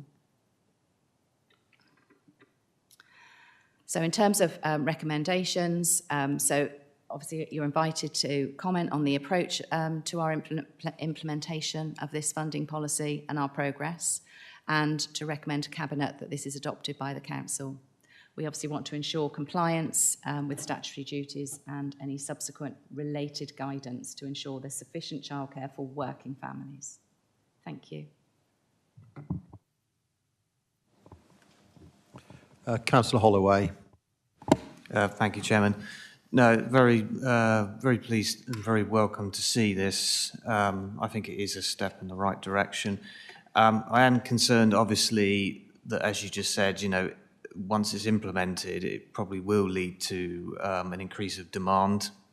And, so I think that could be possibly a challenge, I think, for us in Dorset, because, as I say, obviously everything, provisions only go so far. So I think, what can we do maybe to help encourage new provisions to arise from this? Secondly, as well, this is being rolled out nationally. Has any other local government, are you aware of, have they already rolled out any of this programme at all, or is this all in line with government? Can I just check I understand? So in terms of demand, if I try and cover that point first. So the childcare sufficiency assessment consists of a number of consultations with settings, each different type of setting, to understand their intention to meet the expected demand of childcare. So we explore that to understand what that looks like and then map that in the different localities. And then we also consult with parents and carers and try and reach as many as we can through as many different routes as we can to understand the likely demand. We know previously that the demand for childcare dropped off as a result of the impact of COVID and the change in the way that people worked. So understanding then what that looks like will then help us to map the support that we provide to grow the childcare provision in the different areas. And then we would think to work with providers to look at what that might look like. And as I said about the involvement of registered childminders, really key in some of our most rural areas. So again, that's sort of looking at that side of things. Does that answer that? Yeah, so in terms of the second point you raised was around, do you mean any other local authority areas and where they are? So we liaise with other local authorities through various different groups, the National Association of Family Information Services, to keep involved really and learn, share best practice about what that looks like. So generally, everybody is going, with those dates that are already in that timeline that is already set by national government.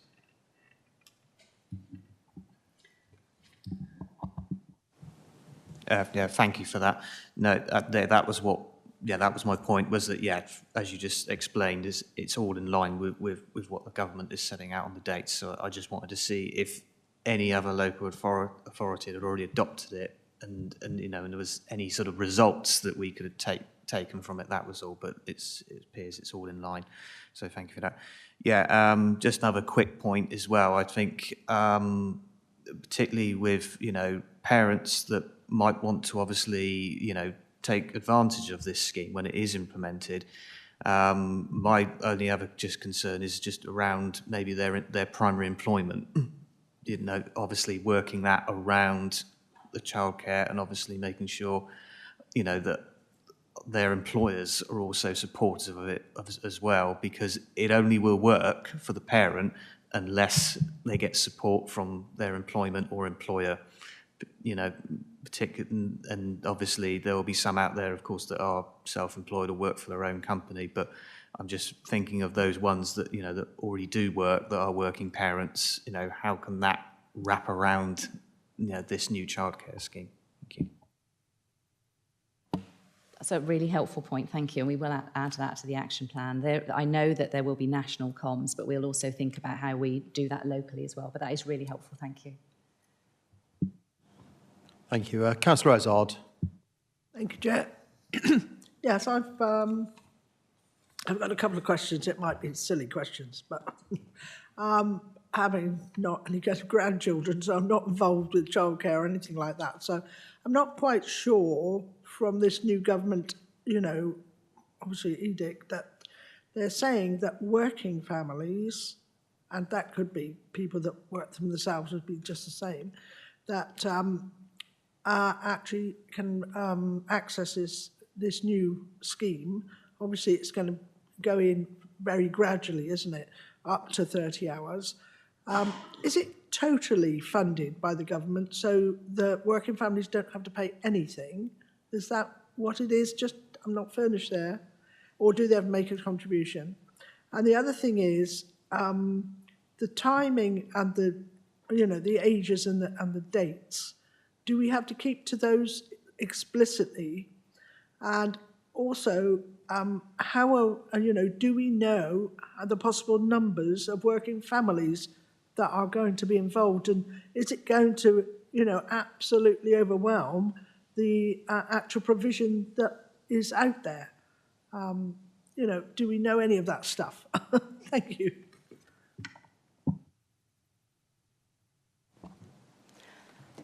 Okay, so the first question was around whether, so eligibility for 30 hours childcare at the moment, and it is anticipated the same eligibility will apply to this offer for working parents, is that if you have a two-parent family or a one-parent family, if you've got a two-parent family, then both parents could earn up to £100,000 and still be eligible for accessing this fund. Earning up to 100,000. Yes. Yes.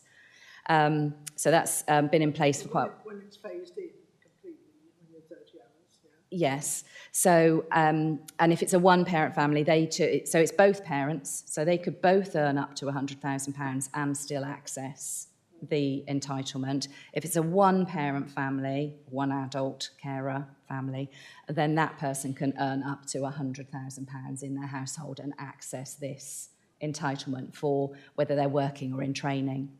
In terms of whether you can charge what we refer to as top-ups, so can an early years setting charge extra to the parent to be able to access this?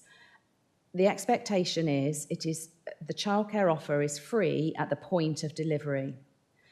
There is scope in the funding guidance for early years provision to charge additional things. So it might be they charge for food, they might charge for activities, all sorts of things they may charge for, but that cannot prevent the parent from being able to access this entitlement. It can't be that there is a charge of £100 for a registration fee or £500, whatever, any figure, to be able to access this. It is free at the point of delivery for the families concerned. So we have something called a local provider agreement, and we set it out in there about the guidance, and that comes from the government on that one.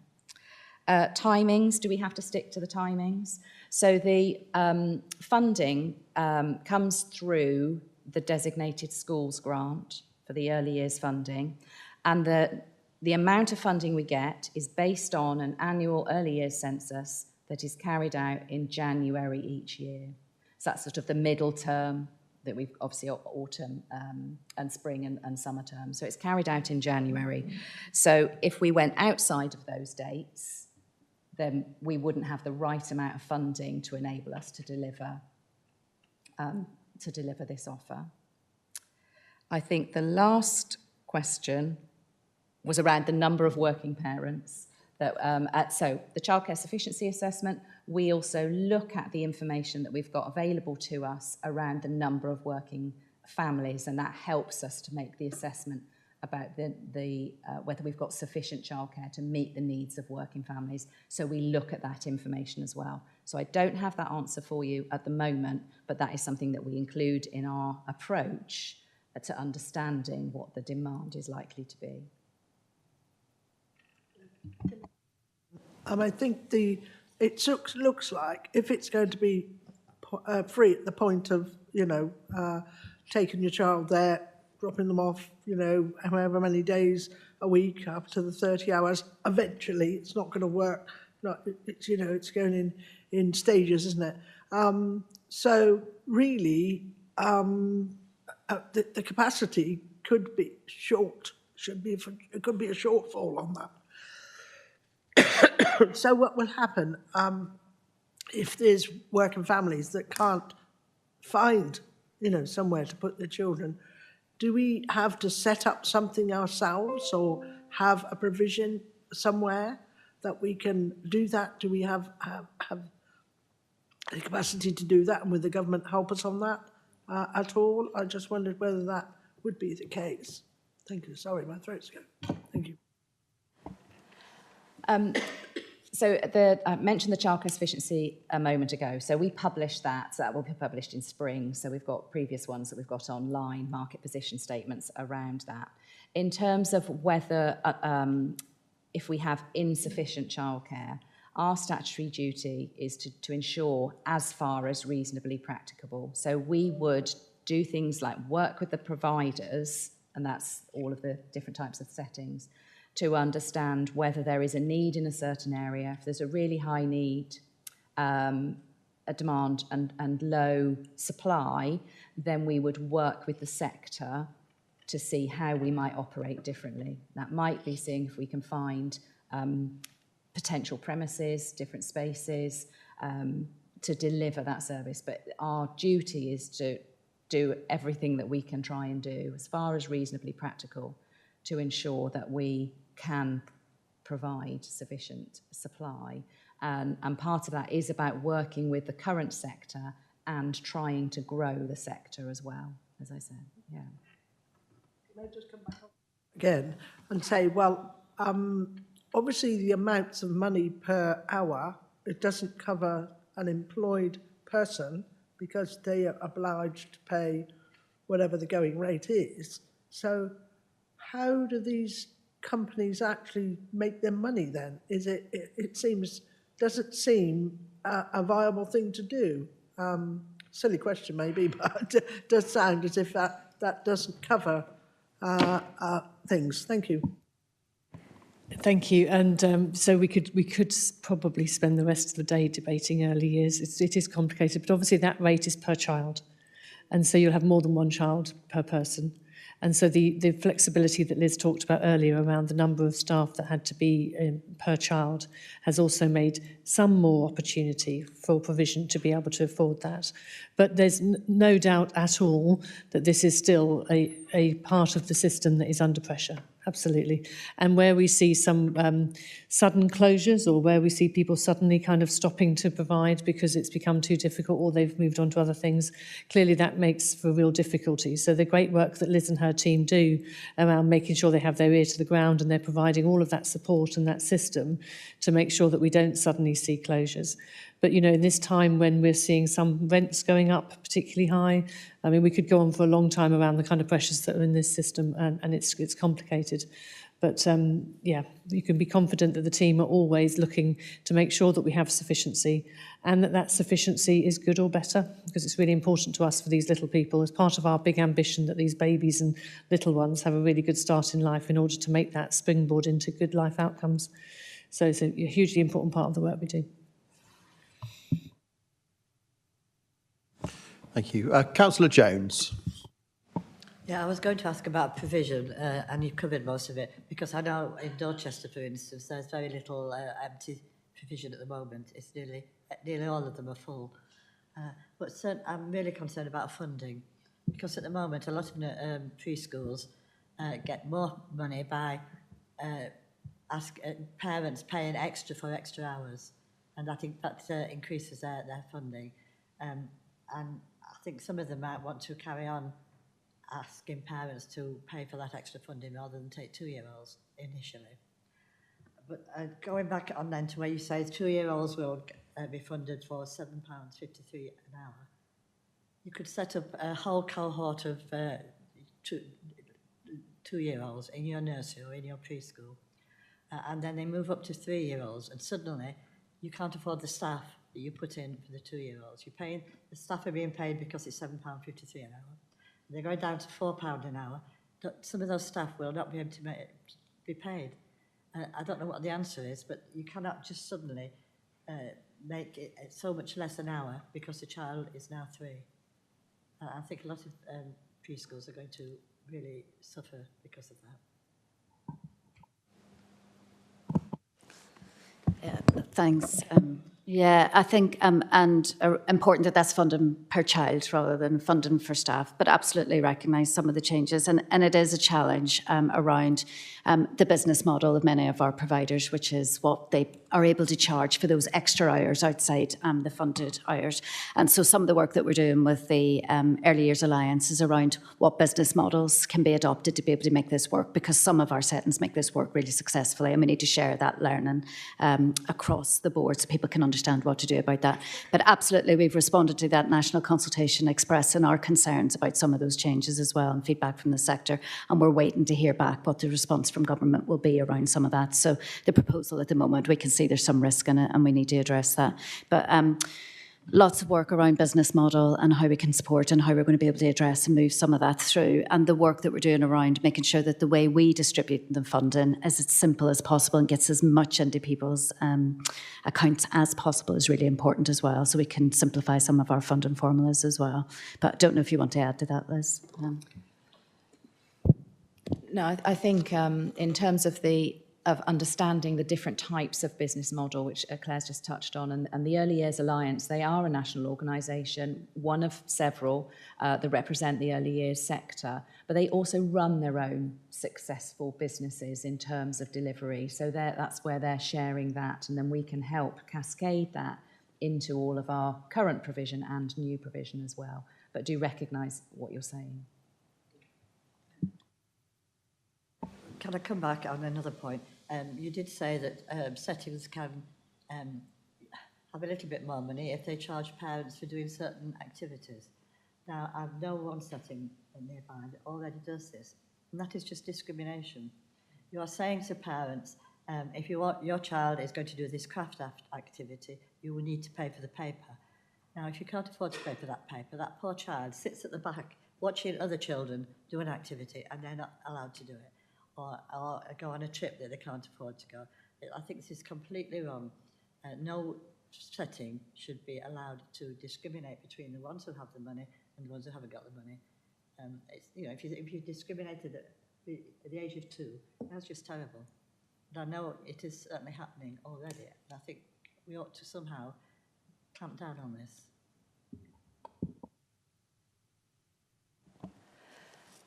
I mentioned earlier the local provider agreement, and all our settings sign up to that so they will deliver the early education funding in this way, following these guidelines.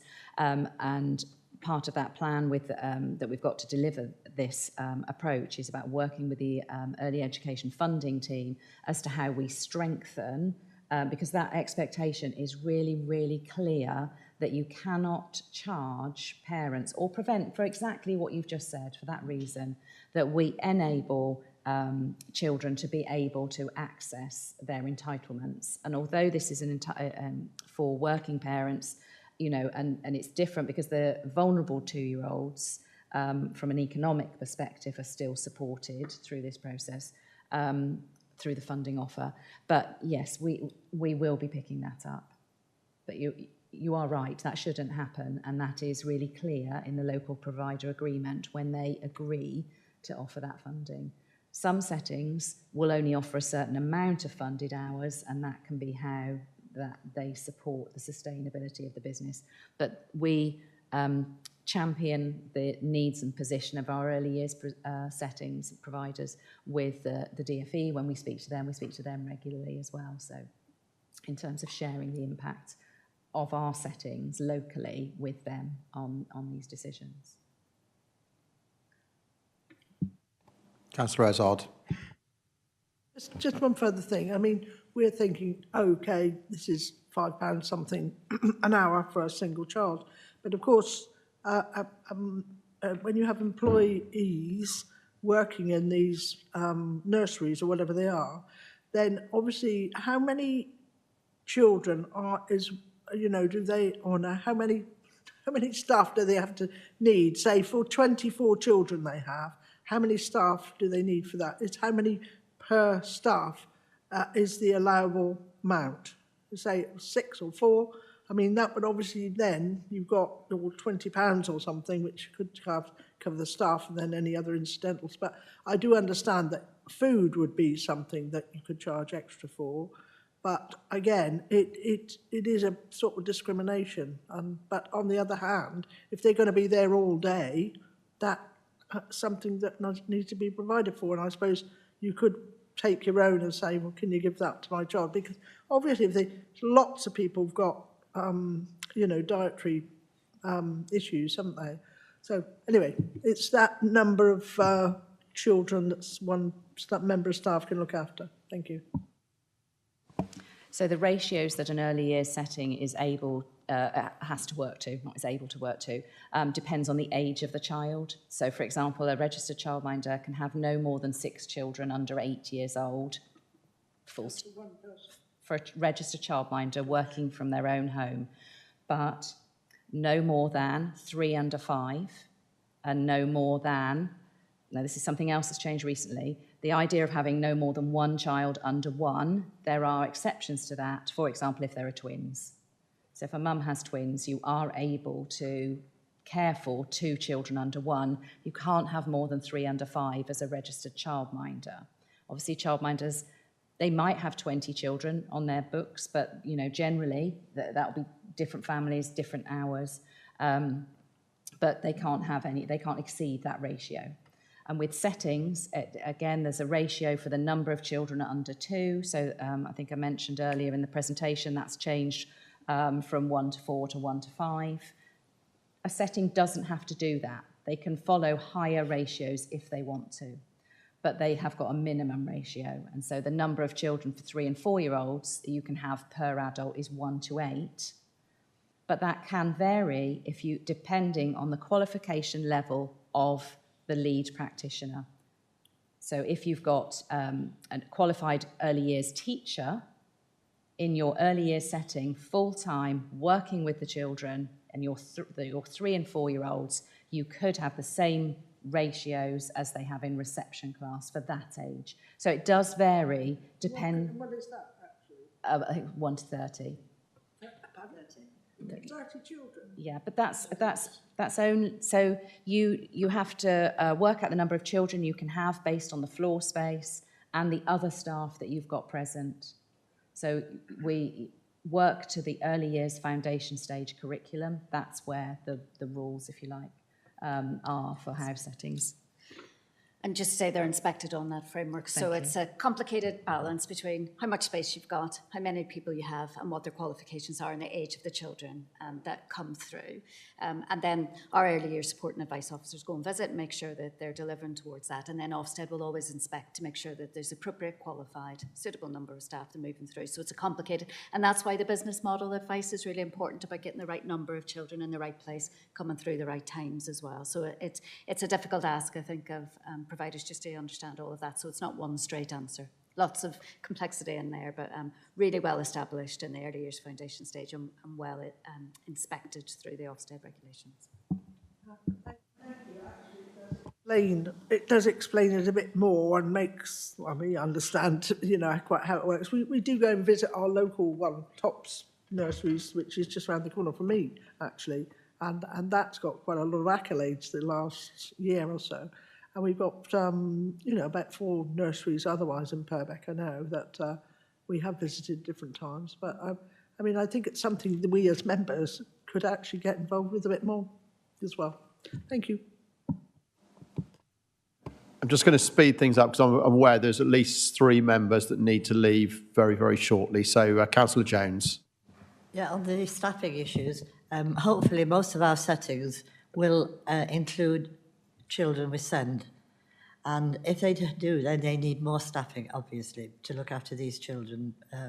And I know sometimes funding comes from Dorset Council to these settings to help with the SEND, but it isn't just a matter of straightforward, one child gets so much funding. It depends how the children are, and some with some SEND difficulties need a lot more staffing.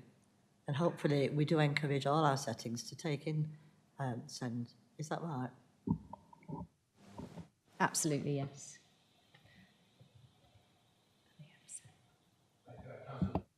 Sorry, Councillor Legg, and this will be the final comment on this agenda item. Okay, thank you. I just wanted to reinforce something that Councillor Jones brought up earlier on, which I was conscious of when I read the paper. And I want to emphasise that this is the opportunity for discrimination due to the financial circumstances and the add-ons that are being probably almost certainly made available, which will all be charged for. Can I have some assurance that we will be monitoring that sort of situation so that we will understand how many 2- and 3-year-olds, for example, will be taking advantage of any add-ons available, and whether this is extra facilities or whether this is, I heard a mention that even meals might be charged for, and that would be terrible, I think, for any child that didn't have that covered for themselves. Can I just have some assurance that this will be monitored? Yes, no, of course. And through working with our early education funding team, through understanding the delivery of early SEND support funding as well to our early years settings, and how, again, the real key lies with the local provider agreement of the expectation for how our childcare providers deliver this childcare offer and do not discriminate against any child being able to access their early education entitlement. We do also have a small amount of funding that for exceptional circumstances. So sometimes there are very specific, nuanced cases for some children in very vulnerable situations that are supported to access their early years entitlement as well. But we absolutely monitor and manage suggestions of discrimination by an early years setting in a child being able to access their entitlement.